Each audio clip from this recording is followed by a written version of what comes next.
Ya, ini jaringannya tadi down Bapak Ibu.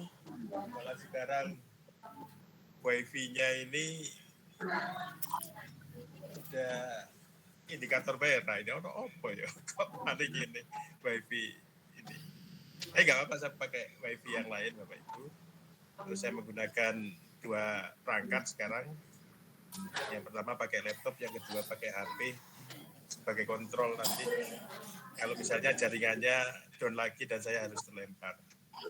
Bapak Ibu yang saya hormati, mungkin saya langsung share saja Bapak Ibu ya daftar kelompoknya, tetapi insya Allah Bapak Ibu sudah mersani di grupnya kelompok E dan F kemarin, sudah saya share di situ Bapak Ibu. Dan saya mau share dulu.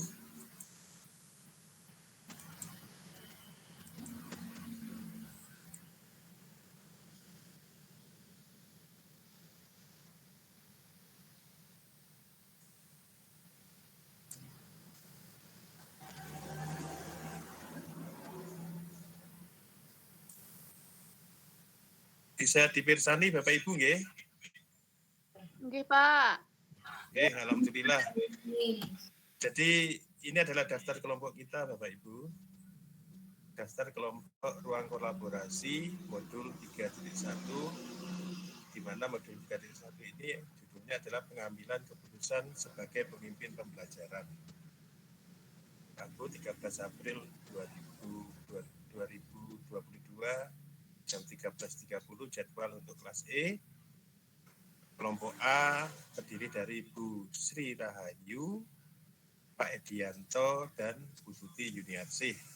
Sengaja kami rombak lagi Bapak Ibu dan Ibu, ya di antara kita semakin akrab nanti Bapak Ibu. Kelompok B, Pak Muhammad Nuruddin, Bu Sri Kadaningsih, dan Bu Heti Winingsih.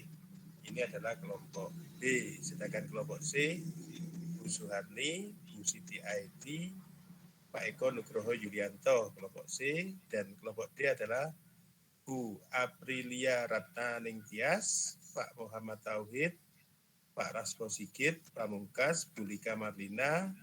Jadi khusus kelompok D ada 4 anggota Bapak Ibu, karena jumlah kita adalah 13. Inilah daftar kelompoknya Bapak Ibu. Terus nanti jam 3 saya juga terus bergabung dengan kelompok F Bapak Ibu ya. Ini. Terus hal-hal yang perlu dipahami bersama Bapak Ibu.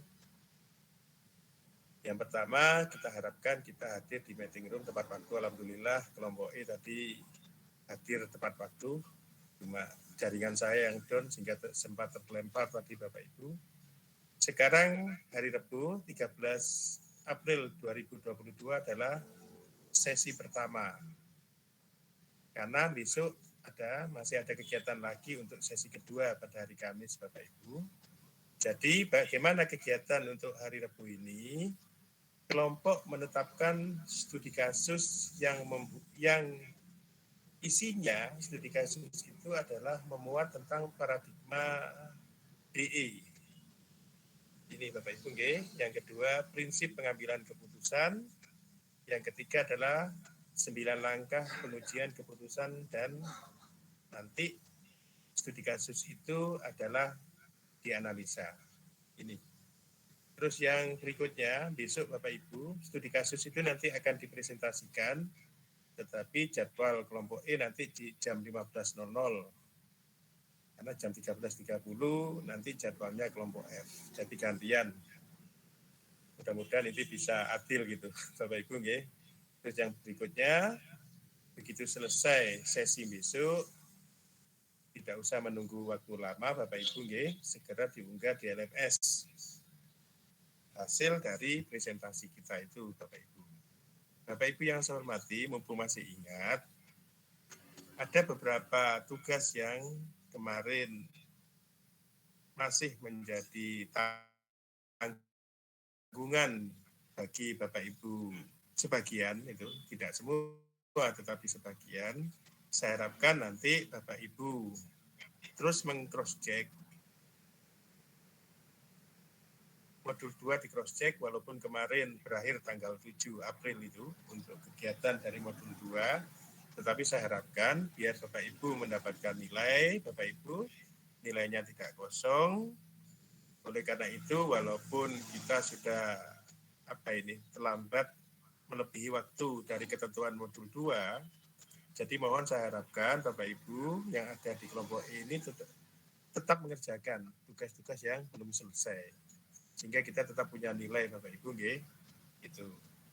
Silakan di cross check mulai dari MD 2.1, 2.2 sampai 2.3 di cross check.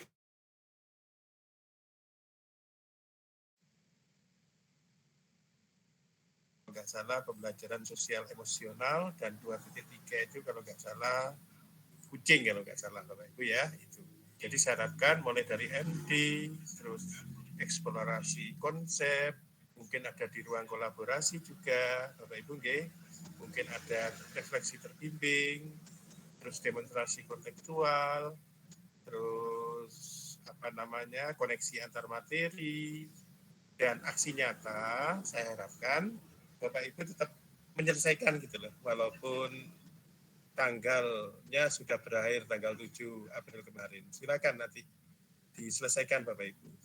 Artinya Bapak Ibu tetap mendapatkan nilai itu, karena walaupun kelihatannya kayak hanya membuat komentar, MD itu kan hanya membuat komentar, Bapak Ibu yang lain kan cuma sekedar memberikan komentar. Nah ini lagi saya ingatkan, nanti Bapak Ibu kalau ada kegiatan memberikan komentar kepada CGP yang lain, Bapak Ibu diharapkan paling tidak memberikan komentar kepada 2 CGP.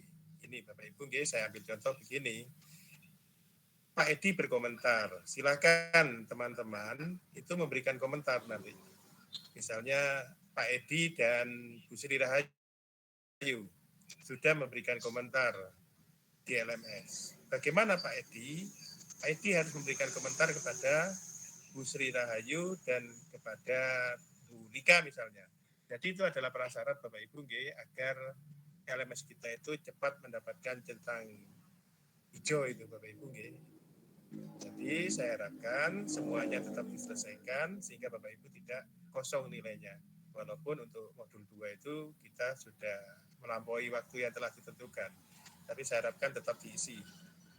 Ini Bapak Ibu ya, nanti kalau misalnya ada kendala apa nggak bisa diisi, kok sudah ditutup, nanti saya suruh buka kembali kepada Pak Haidar itu untuk membuka kembali LMS-nya sehingga Bapak Ibu bisa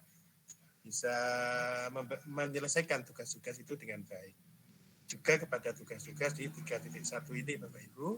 Jadi pada saat Bapak Ibu punya waktu luang, monggo cepat diselesaikan biar tidak menjadi tanggungan kita, tidak menjadi menumpuk-numpuk Bapak Ibu ya. Ini nanti kalau menumpuk-numpuk itu akan menimbulkan efek yang lain karena terlalu banyak sehingga kita tidak semangat untuk menyelesaikannya itu Bapak Ibu. Mungkin dari daftar kelompok ini ada sesuatu yang perlu disampaikan Bapak Ibu, silakan. Mungkin ada sesuatu yang perlu disampaikan Bapak Ibu yang tidak jelas tentang daftar kelompok ini. Pak Eko nggih, monggo Pak Eko. Pripun Pak Eko? Begini, kalau daftar kelompok saya manut yang dipilihkan oleh Bapak terkait dengan kasus Pak yang akan dibahas. Kalau tidak salah di WA Group itu ada beberapa kasus itu. Kasus sendiri kelompok, kemudian kasus nyata di kelompok, kemudian kasus di media sosial. Yang nanti kita akan bahas di kelompok itu memilih salah satunya atau tiga-tiganya harus ada begitu Bapak. Oke, matur nuwun Pak Eko. Jadi begini Bapak Ibu, di LMS itu adalah opsi.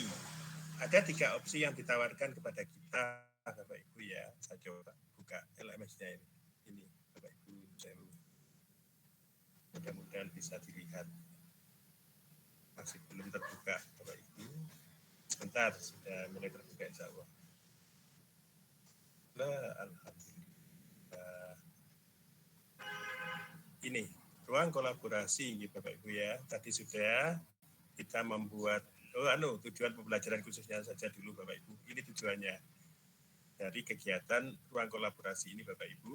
CGP dapat berbagi, berkolaborasi, dan menerapkan keterampilan pengambilan keputusan berdasarkan 4 paradigma, 3 prinsip, dan 9 langkah pengujian. Jadi diharapkan, Pak Eko, kasus yang nanti akan kita angkat adalah kasus yang berisi tentang salah satu dari 4 paradigma itu. Kan ada 4 paradigma, silakan diambil salah satunya dari 4 paradigma itu. Yang kedua, harus mengandung unsur 3 prinsip. Bukan ketiga-tiganya harus masuk prinsip ini, tetapi diambil salah satu dari prinsip ini. Yang berikutnya harus memuat 9 langkah pengujian ini, Bapak Ibu ya. Pengujian dalam rangka pengambilan keputusan. Insya Allah nanti saya coba share Bapak. Terus yang berikutnya, Pak Eko, tadi betul sekali, terima kasih. Jadi nanti yang akan dianalisa oleh kelompok itu adalah kasus dengan pilihan 3 opsi, Pak. Ini yang pertama, studi kasus nyata dari salah satu anggota kelompok yang disepakati dan menjadi studi kasus kelompok untuk dianalisa. Misalnya kelompok A, ya Bapak Ibu ya, salah satu anggota kelompok itu punya studi kasus nyata. Karena sebetulnya kasus ini kan sering kita temui Bapak Ibu, bahkan mungkin sering kita hadapi di kelas maupun di sekolah. Silakan, itu bisa diangkat menjadi studi kasus. Yang penting studi kasus itu nanti harus mengandung ini Pak. 1, paradigma, 2, prinsip, yang ketiga harus mengandung 9 langkah pengujian pengambilan keputusan tadi itu. Ini. Terus yang kedua, yang bisa kita pilih dari kasus kita adalah studi kasus nyata, bukan studi kasus anggota kelompok. Ini Bapak Ibu ya, artinya studi kasus di luar itu Bapak Ibu yang mungkin Bapak Ibu menemukan di luar itu. Ini di luar anggota kelompok di luar dari kelompok A itu misalnya kalau itu misalnya kelompok A. Silakan itu bisa menjadi studi kasus. Ini Pak. Yang berikutnya boleh studi kasus itu dari media, Pak. Ini media online atau media offline, silakan. Ini untuk diangkat menjadi studi kasus untuk dianalisa di dalam kelompok itu. Jadi kita tidak membuat ketiga-tiganya, Bapak Ibu, kita hanya memilih salah satu di antara 3 opsi ini. Silakan opsi 1, opsi 2, atau opsi 3. Mungkin begitu, Pak Eko, yang dimaksudkan. Betul, Pak? Iya, Pak. Jadi, matur nuwun, terserah. Yang lebih gampang itu mungkin Bapak Ibu, antara 1 dan 2 ini, Pak. Ini kan lebih gampang ya, Pak. Ini studi kasus nyata dari salah satu anggota kelompok. Ini silakan diambil, mungkin Bapak Ibu punya studi kasus dari kegiatan pembelajaran di kelas maupun di sekolah, itu bisa diangkat. Atau ini, Pak, studi kasus nyata yang termuat di sebuah harian ini harian online atau offline, Pak, monggo diangkat. Bagaimana kita menyikapi sebuah studi kasus, Bapak Ibu? Kemarin sudah diberikan contoh melalui kegiatan eksplorasi konsep itu, Pak. Ini mudah-mudahan ini sudah diselesaikan juga oleh Bapak Ibu. Kita disuruh memilih di antara 10 kasus yang ada di eksplorasi konsep. Itulah contoh dari studi kasus itu. Oke, Bapak Ibu ya, silakan nanti mungkin perlu dibuka kembali contoh-contoh 10 studi kasus yang ada di eksplorasi konsep itu, Pak. Silakan dibuka, nggak apa-apa. Itu sebagai referensi. Yang penting di situ mengandung unsur paradigma, mengandung unsur prinsip, dan mengandung unsur langkah pengujian. Ini Bapak Ibu, yang penting itu. Mungkin sebagai referensi nggak apa-apa itu. Terus yang berikutnya Bapak Ibu, dari studi kasus pilihan tersebut, setiap kelompok menentukan 1. Ini loh Pak yang saya maksudkan itu.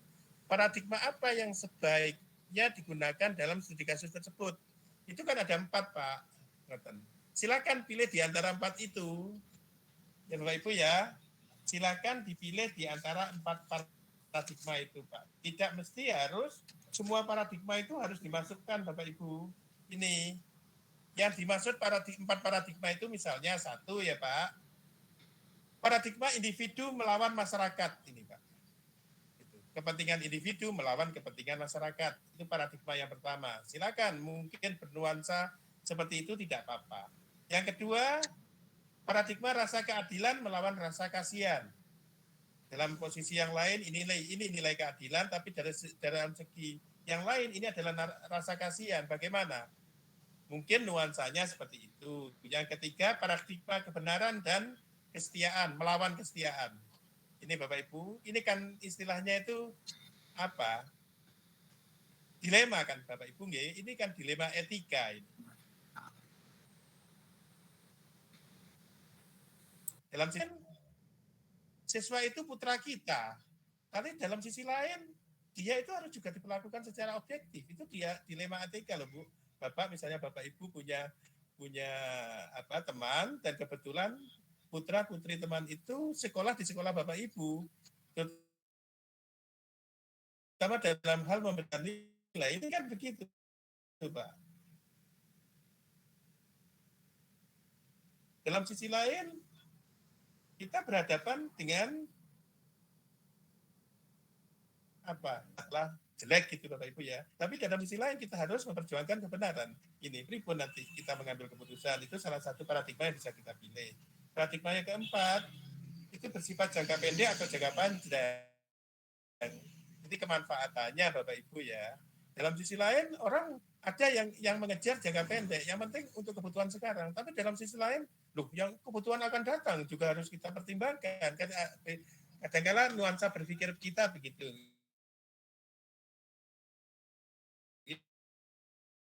Ini yang masuk semuanya. Itu pilih salah satu Bapak Ibu, perang antara individu dengan masyarakat dan seterusnya tadi Pak Ibu. Terus yang ketiga, yang kedua, mengandung prinsip mana yang mendasari pilihan pengambilan keputusan yang diambil. Ini Bapak Ibu nggih. Jadi ketiga prinsip itu, apakah Bapak Ibu akan berpikir berbasis hasil akhir?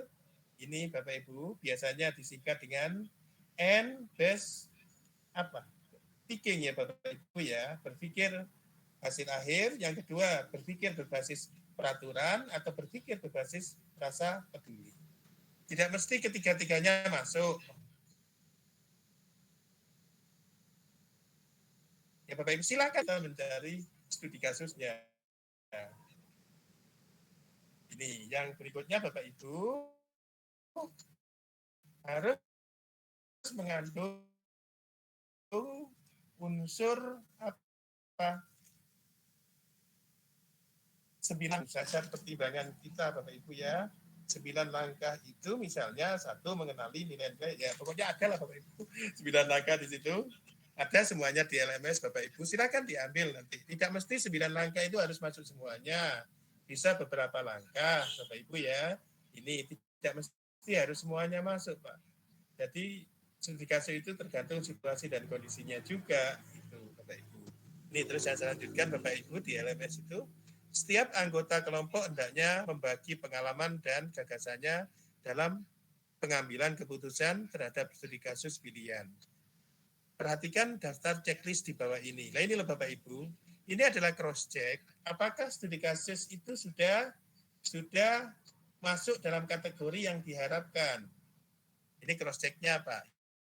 Yang pertama, studi kasus pilihan mengandung unsur dilema etika. Apa dilema etika itu Bapak Ibu? Dilema etika itu adalah kita di sini berhadapan dengan nilai-nilai benar melawan benar Bapak Ibu ya. Ini tidak ada resiko hukumnya. Walaupun misalnya kita mengambil salah satunya dari situ, itu tidak ada resiko hukumnya Bapak Ibu. Cuma kadangkala efeknya adalah efek kita melanggar etika, ngoten lho Bapak Ibu ya. Itu mungkin respect dari orang lain sedikit berkurang kalau misalnya itu tidak diyakini oleh anggota masyarakat sekitar kita. Itu Bapak Ibu. Ini. Karena selain dilema etika itu kan ada istilah lain itu Pak Ibu. Bujukan moral itu Bapak Ibu. Kalau bujukan moral beda. Kalau bujukan moral benar melawan salah Bapak Ibu. Sehingga bujukan moral itu lebih berkaitan dengan regulasi atau peraturan hukum. Tapi di sini kita berfokus kepada dilema etika. Dilema kita menghadapi dua hal yang sama-sama benar, tetapi dua hal ini bertentangan. Nah ini nanti pada saat Bapak Ibu menjadi guru, apalagi Bapak Ibu menjadi kepala sekolah, nah ini Bapak Ibu ya, pertimbangan pengambilan keputusan yang bijak itu sangat-sangat diperlukan. Ini Bapak Ibu. Yang kedua, jadi mohon nanti checklist itu diisi Pak, untuk membantu kita untuk menentukan studi kasus itu.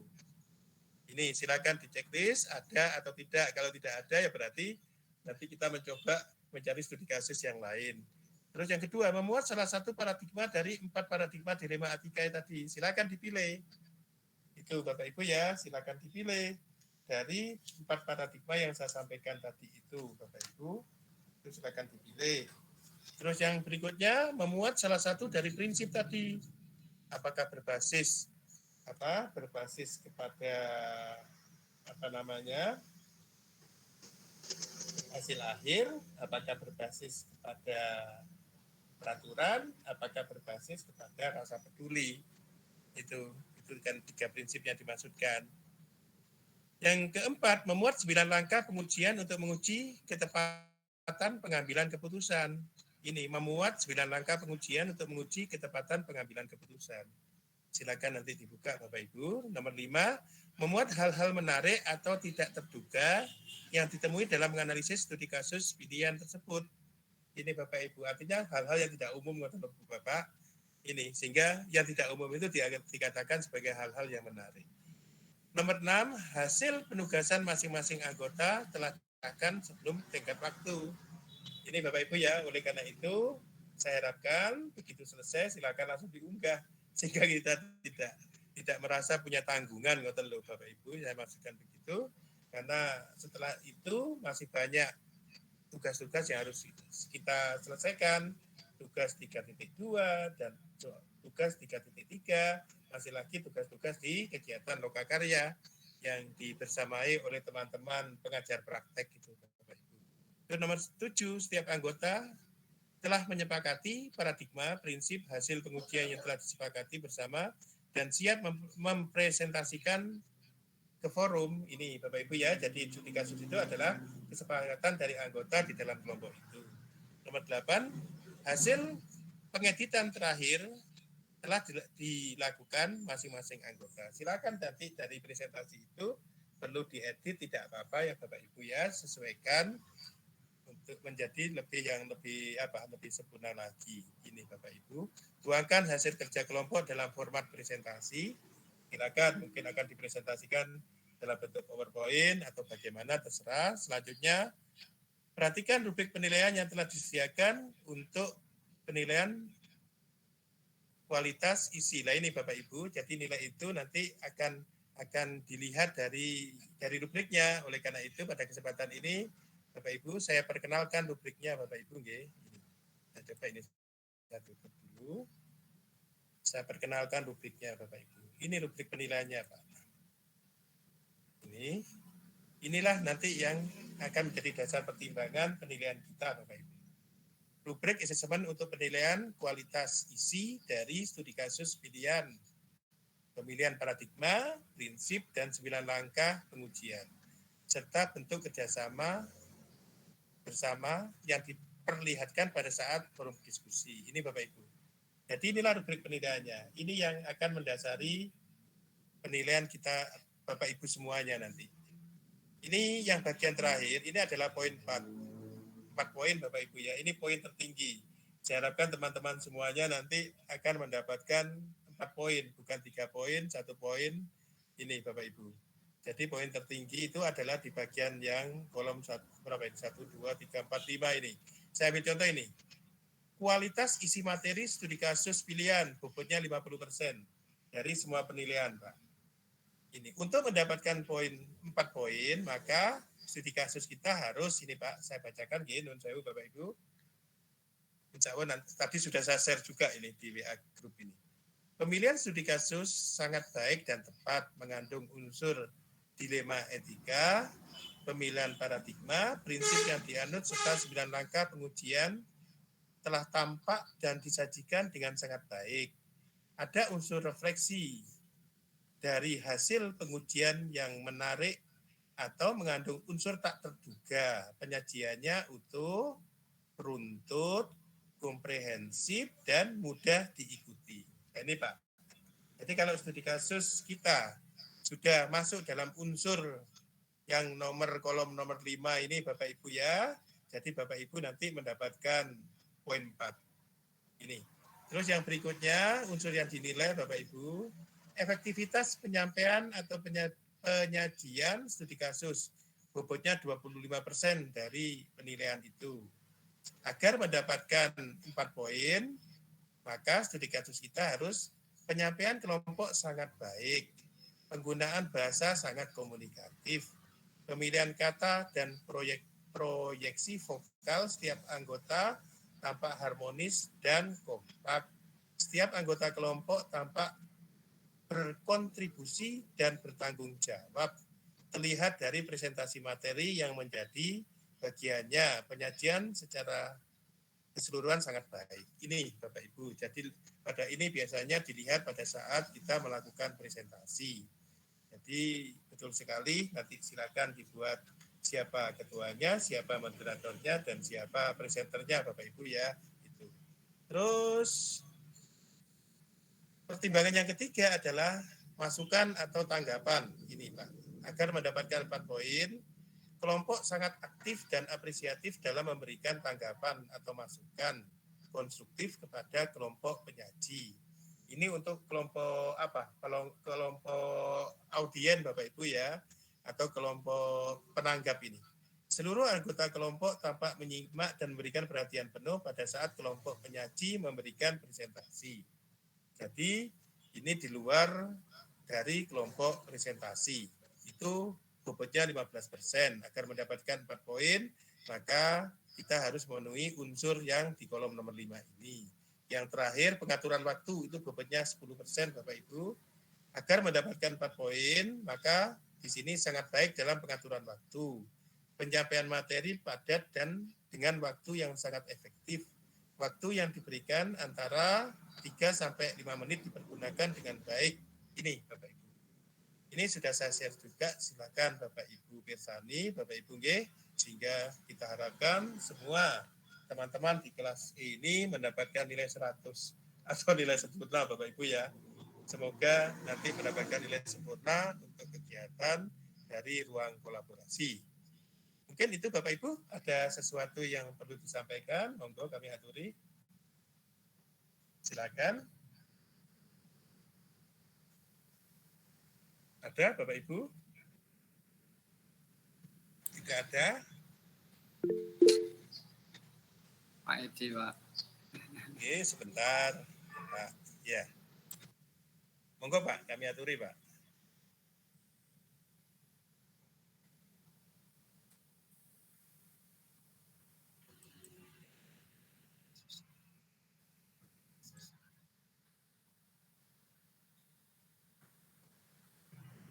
Oke.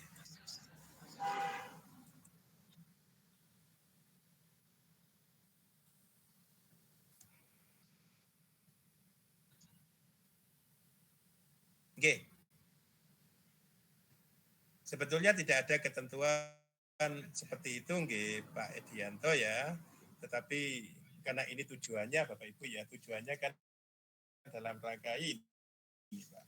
Dalam rangka apa namanya?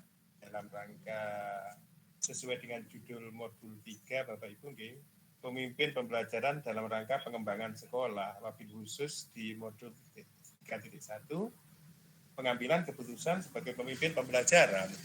Mungkin lebih tepat kalau kasus itu adalah kasus pendidikan, Pak. Sehingga nanti sangat harmonis sekali dengan judulnya, pengambilan keputusan sebagai pemimpin pembelajaran, ngoten lho, Pak. Ini. Jadi bagaimana misalnya itu kan ada salah satu studi kasus ya Pak, di 10 studi kasus itu bisa menjadi referensi. Saya kemarin melihat tentang itu loh Pak, ada diskusi antara ketua OSIS dengan bendara OSIS itu Pak. Mungkin warnanya bisa seperti itu karena itu masih menyangkut unsur pendidikan kan Pak G, itu antara OSIS dengan ketua OSIS dengan bendara OSIS. Dalam sisi lain, cross check dari ketua OSIS loh, antara besarnya uang dengan laporan kok nggak sama lah itu loh Pak, itu pendidikan. diperhatikan. Terus ada juga di 10 video itu, di situ juga bercerita tentang ibunya yang sakit itu loh Pak, kalau nggak salah sakit COVID berapa gitu loh Pak. Obat itu belum dipublikasikan, artinya tidak tersedia di apotek ya Pak Ibu ya. Tetapi suatu saat dia nelpon mungkin saudaranya yang bekerja di laboratorium, ada obat COVID M berapa itu Pak ya, yang sudah tersedia di laboratoriumnya, tetapi masih dalam taraf uji coba. Dalam taraf uji coba kan Pak itu. Tapi dia tetap memaksa. Sampai ngungkit-ngungkit, kamu mulai kecil dirawat dan dibiayai oleh ibu saya. Tapi sekarang kok tidak ada balas budinya kan begitu. Dia menjelaskan, bukan begitu permasalahannya. Ini masih harus diuji coba, belum boleh dipublikasikan. Sehingga saya tidak berani memberikan obat ini kepada ibu kan begitu. Itu adalah dilema etika juga Bapak Ibu. Itu apa ada hubungannya dengan pendidikan? Ada hubungannya di mana? Di karakternya kan Bapak Ibu. Ini di pendidikan karakternya itu. Hampir semuanya itu ada hubungannya dengan pendidikan Pak Edianto ya. Kalau ditelusuri itu semuanya mungkin ada hubungannya dengan pendidikan. Kalau tidak di kontennya mungkin hubungannya di pendidikan karakternya Pak Edianto itu. Oke, jadi mudah-mudahan studi kasus kita itu bisa mendukung pengambilan keputusan sebagai pemimpin pembelajaran ini loh Pak. Ini modul yang dari 3.1 kan ngoten Pak Edi ya nanti. Sehingga semakin memperkuat pemahaman kita terhadap modul 3.1 pengambilan keputusan sebagai pemimpin pembelajaran. Ngoten Pak Edi. Bisa diterima Pak Edi? Nggih, matur nuwun. Oh ya, mumpung ingat dan mumpung di depan saya ini persis di tengah-tengah ini ada Bu Sri Rahayu. Aduh, ditutup lagi sama Bu Sri Rahayu kameranya. Saya ucapkan selamat kemarin post-test untuk modul 2. Tutup sendiri, Pak. Di post-test modul 1. Oke, Bu Sri Rahayu ya Bu, nilai paling tinggi. Terus di post-test modul 2, selamat Bu Sri nggih. Tapi Bu Sri Rahayu di post-test modul 2 tergeser oleh Pak Teguh. Ini, alhamdulillah digeser Pak Teguh Bu. Kemarin di post-test modul 2, tapi teman-teman di post-test modul 2 sudah progresnya semakin meningkat Bapak Ibu ya daripada post-test di modul 1 ini. Berarti persiapan untuk menghadapi post-test modul 2 teman-teman itu lebih siap. Ini baik secara materi maupun secara mental mungkin di post-test modul 2 lebih siap karena nilai rata-ratanya sudah bagus nih di post-test modul 2. Tapi di post-test modul 1 itu enggak apa-apa. Awal-awalnya begitu nggih Bapak Ibu ya. Sekali lagi selamat untuk Bu Sri Rahayu tertinggi di post-test modul 1 dan Pak siapa namanya? Pak Teguh Wibowo tidak masuk di kelas E nggih Bu, Pak Teguh nggih. Di kelas F nggih. Oke, saya mengampu 2 kelas Pak sehingga saya jadikan 1 kelas E dan F gitu Bapak Ibu ya. Saya belum lihat kalau di kelas E ini siapa yang kemarin di post-test modul 2 ini. Nanti saya coba saya lihat lagi. Jadi ngoten nggih. Nur paling tinggi 93 kayaknya. Pak Nur paling tinggi di post-test ini kayaknya. Oh, ngoten nggih Bu, Bapak. Iya, oke. Pak Nur melejit dengan sangat cepat Pak Nur di post-test modul 2. Juga teman-teman yang lain Bapak Ibu ya. Rata-rata itu sudah di atas 70 semua di post-test modul 2 itu. Ini ada 80 bahkan yaitu Pak Teguh itu bisa mencapai 90 lebih. Alhamdulillah. Berarti teman-teman sudah mempersiapkan dengan baik Bapak Ibu. Jadi rata-rata di post-test modul 2 itu baik kelas E dan F itu sudah mulai bagus Pak. Artinya sudah banyak di rata-rata di 60 ke atas gitu Bapak Ibu. Mudah-mudahan nanti Bapak Ibu lebih siap lagi di modul 3 ini nanti Bapak Ibu. Nanti di antara E dan F ini saya tidak tahu, mudah-mudahan nanti mewakili Kabupaten Sumeneb menjadi peringkat terbaik untuk mewakili kok Sumeneb sih. Eling-eling Kabupaten itu, Kabupaten Brebes.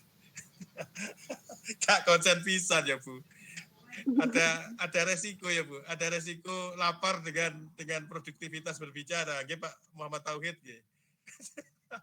Ya Allah. Pikiran karo visualnya enggak sinkron ini. Bapak Ibu yang saya hormati, mudah-mudahan nanti di antara kelas E dan kelas F yang saya bersamai ini mudah-mudahan bisa mewakili Kabupaten Brebes nanti ke tingkat Kementerian Pendidikan dan Kebudayaan sehingga Bapak Ibu bisa belajar di negeri orang di Singapura University kalau Namyang University Bapak Ibu ya untuk menggali ilmu di sana. Tapi bukan itu sekali lagi yang kita kejar di sini Bapak Ibu ya. Itu nomor 2400 Pak. Namyang University Singapura Bapak Ibu nggih. Itu nomor 2400 yang kita kejar di sini adalah peningkatan kompetensi kita sebagai guru ya Bapak Ibu ya sehingga kita bisa melayani anak-anak kita yang luar biasa itu. Ini. Bapak Ibu yang saya hormati, mungkin ada lagi Bapak Ibu yang perlu didiskusikan, monggo. Ada Bapak Ibu?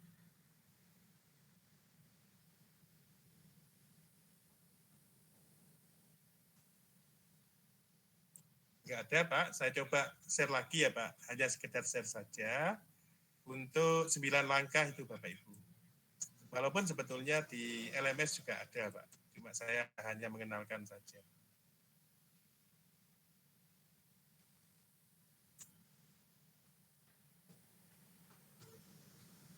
Ini yang dimaksud konsep pengambilan dan pengujian keputusan 9 langkah itu Bapak Ibu, ini sudah ada di LMS. Saya tidak akan membacakan, silahkan nanti dipersani sendiri Bapak Ibu nggih. 1, mengenali nilai-nilai yang saling bertentangan. 2, menentukan siapa yang terlibat dalam situasi ini. 3, kumpulkan fakta-fakta yang relevan dengan situasi ini. 4, pengujian benar atau salah. Di sini pun banyak pendekatan yang dilakukan, uji legal, uji regulasi, uji intuisi. Awas keliru dengan instansi ya Bapak Ibu, intuisi itu rasa Bapak Ibu, terus uji publikasi, uji panutan atau idola, terus pengujian paradigma benar melawan salah, ini Bapak Ibu melakukan prinsip resolusi itu peraturan. 7, investigasi opsi trilema itu berarti sebetulnya ada dua opsi, tetapi opsi ketiga itu bisa kita ambil, makanya dikatakan sebagai investigasi trilema. Opsi ketiga ini biasanya muncul dengan tidak terduga, Bapak Ibu. Terus membuat keputusan, yang 9 lihat lagi keputusan dan direfleksikan. Jadi sebetulnya keputusan itu di-share ke ranah publik, mohon keputusan itu dilihat lagi dan direfleksikan, ditimbang-timbang lagi. Apakah keputusan yang saya ambil ini sudah benar? Tanyakan kembali Bapak Ibu, nggak usah tergesa-gesa. Ini Bapak Ibu. Ini kan ilmu-ilmu kepala sekolah ini kalau saya lihat Bapak Ibu ya. Jadi Bapak Ibu di grup penggerak ini sudah sama dengan didiklat sebagai calon-calon kepala sekolah, sehingga tidak salah Pak Menteri mengatakan sekarang tidak ada diklat kepala sekolah, yang ada adalah diklat guru penggerak itu. Karena nanti siapa yang punya sertifikat guru penggerak itu, dia punya kans besar untuk menjadi kepala sekolah. Ini Bapak Ibu ya. Ini. Jadi saya harapkan Bapak Ibu tetap semangat. Terus yang berikutnya Bapak Ibu, ini dari teman-teman yang membuat PMTK Matematika kemarin. Ya tapi sama yang seperti yang saya sampaikan tadi Bapak Ibu nggih. Ini PPT tentang pengambilan keputusan sebagai pemimpin pembelajaran. Hari pertama ya sekarang ini Bapak Ibu pembukaan. Jadi tujuannya seperti yang saya sampaikan tadi. Ini perlu di-share mboten Bapak Ibu. Nanti kalau perlu di-share ini juga saya share ke jenengan semuanya. Oke, nanti saya share PPT ini Bapak Ibu ya. Oke, saya share. Ya Bu. Oke, Pak. Nggih, Oke, Pak. saya share. Jadi tujuan pembelajarannya dari kegiatan ruang kolaborasi ini seperti yang saya sampaikan. Tujuan forum diskusinya ini Bapak Ibu dapat memilih studi kasus yang berisi suatu unsur dilema etika, bukan bujukan moral gitu Bapak Ibu, awas terjebak dengan bujukan moral. Kalau dilema etika itu antara benar dengan benar, tidak ada resiko hukumnya. Tapi kalau bujukan moral itu benar melawan salah, dan di situ ada resiko hukumnya. Itu bukan dalam topik bahasan kita, jadi dalam memilih nanti mohon tidak sampai kita terjebak pada bujukan moral, tetapi pada dilema etika. Ini guru penggerak dapat menentukan pengambilan keputusan berdasarkan tadi ya sudah saya sampaikan Bapak Ibu. Tidak usah, kesepakatan bersama, diskusi kelompok ini Bapak Ibu ya. Ya sama dengan yang ditanyakan Pak Eko kalau nggak salah nanti, bisa diambil dari opsi studi kasus nyata dari kelompok kita, silakan mungkin dari situ. Saya ambil contoh, kelompok A misalnya, salah satu di antara kita punya studi kasus yang nanti akan diuji melalui checklist itu Pak Ibu. Silakan nanti ditambahkan, apakah studi kasus kita itu sudah sesuai dengan checklist itu atau tidak. Itu uji untuk supaya studi kasus kita itu sesuai dengan yang diharapkan LMS Bapak Ibu. Ada opsi kedua, studi kasus nyata, bukan studi kasus anggota kelompok. Yang ketiga, studi kasus diambil dari media. Ya Bapak Ibu ya, mungkin itu media online maupun media offline. Yang berikutnya, dari studi kasus pilihan, tugas setiap kelompok adalah menentukan. Nah ini, nanti ini perlu dijawab nih Bapak Ibu, paradigma apa yang sebaiknya digunakan dalam studi kasus itu? Apa yang nanti diangkat paradigmanya? Prinsip apa yang diambil dari 3 prinsip itu? Terus tahapan pengambilan keputusan dan pengujian terhadap studi kasus pilihan, apakah telah tepat atau belum? Kalau tepat, mengapa? Kalau tidak tepat atau belum, mengapa? Masihkah ada pertanyaan-pertanyaan lanjutan dalam benak? Sebetulnya Bapak Ibu sudah menentukan itu, keputusannya seperti itu. Tapi biasanya kita masih bertanya-tanya, apakah pilihan pengambilan keputusan itu telah tepat, katakanlah begitu. Setiap anggota kelompok hendaknya membagi pengalaman dan gagasannya dalam pengambilan keputusan terhadap studi kasus pilihannya. Silakan Bapak Ibu di anggota kelompok jangan sungkan-sungkan menyampaikan pendapatnya. Karena kadang-kala pendapat kita itu adalah demi kesempurnaan dari hasil kelompok itu. Perhatikan daftar checklist yang disiapkan. Nah ini Bapak Ibu sama dengan yang saya paparkan tadi itu checklistnya. Checklist ini adalah untuk meng-cross-check studi kasus kita yang nanti akan kita angkat. Apakah studi kasus kita mengandung dilema etika dan seterusnya dan seterusnya. Sama dengan yang saya sampaikan tadi. Ini yang dimaksud dengan paradigma dilema etika itu di Pak Edianto ya. Jadi ada 4 paradigma dilema etika, Pak. Yang pertama, individu melawan masyarakat. Yang kedua, nilai rasa keadilan melawan rasa kasihan. Yang ketiga, nilai rasa kebenaran melawan kesetiaan. Yang keempat, jangka pendek melawan jangka panjang. Ini Bapak Ibu sebagai seorang guru penggerak harus bisa menampilkan diri menghadapi dilema etika ini. Apalagi Bapak Ibu sebagai kepala sekolah nanti akan selalu berhadapan dengan dilema etika ini. Terus yang berikutnya, ini yang dimaksud prinsip pengambilan keputusan tadi Pak. Sudah saya sampaikan tadi, berpikir berbasis hasil akhir, berpikir berbasis peraturan, dan berpikir berbasis rasa peduli. Silakan, jadi kasus kita itu nanti nuansanya yang mana? Apakah prinsip 1, 2, atau 3? Jangan ketiga prinsip ini dimasukkan, Pak. Bapak Ibu akan sulit mencari studi kasus kalau 3 prinsip ini dimasukkan nanti. Yang berikutnya ini langkah-langkah pengujian keputusan 9 langkah tadi ya Bapak Ibu, ini mungkin lebih sederhana. Mengenali nilai-nilai yang saling bertentangan. Yang kedua, menentukan siapa yang terlibat. Ini, kumpulkan fakta-fakta yang relevan. Ini dalam hal mengambil keputusan nanti Bapak Ibu. Pengujian benar atau salah, pengujian paradigma, benar atau lawan benar, melakukan prinsip resolusi, ini bagaimana dilihat dari sudut peraturan, itu resolusi maksudnya Bapak Ibu. Terus investigasi opsi trilema, ini Bapak Ibu berhadapan dengan beberapa opsi, biasanya tersedia yang sudah nyata opsi 1 dan 2, tapi tiba-tiba kepala sekolah punya ide yang lain. Nah, itu namanya opsi ketiga. Dan opsi ketiga kadang-kadang yang diambil Bapak Ibu ya. Buat keputusan, yang terakhir lihat lagi keputusan yang diambil dan refleksikan. Bapak Ibu sebagai guru, apalagi nanti Bapak Ibu sebagai kepala sekolah, jangan langsung di-share ke ranah publik. Jangan tergesa-gesa menge-share keputusan itu kepada Dewan Guru atau tenaga kependidikan. Tapi lihat lagi keputusan itu dan refleksikan. Sehingga nanti insya Allah keputusan kita akan lebih bijaksana Bapak Ibu. Diskusikan. Nah ini ya Bapak Ibu ya, waktu kita sebetulnya 60 menit, tapi ini dinamis saja Bapak Ibu.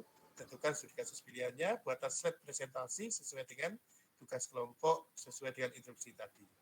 Ini Bapak Ibu, pengumpulan tugas studi kasus pilihan tadi yang saya sampaikan, begitu selesai, nanti ya cepat di-share Bapak Ibu, cepat diunggah jangan menunggu mencari hari baik gitu Bapak Ibu ya. Gitu.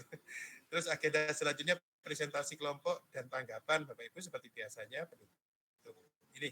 Jadi begitu Bapak Ibu, nanti ini saya share kepada kelompok E dan F Bapak Ibu sebagai bahan referensi kita dalam menentukan studi kasus itu sehingga kita bisa membuat hasil karya yang bagus gitu Bapak Ibu. Silakan Bapak Ibu, mungkin ada yang perlu disampaikan. Monggo.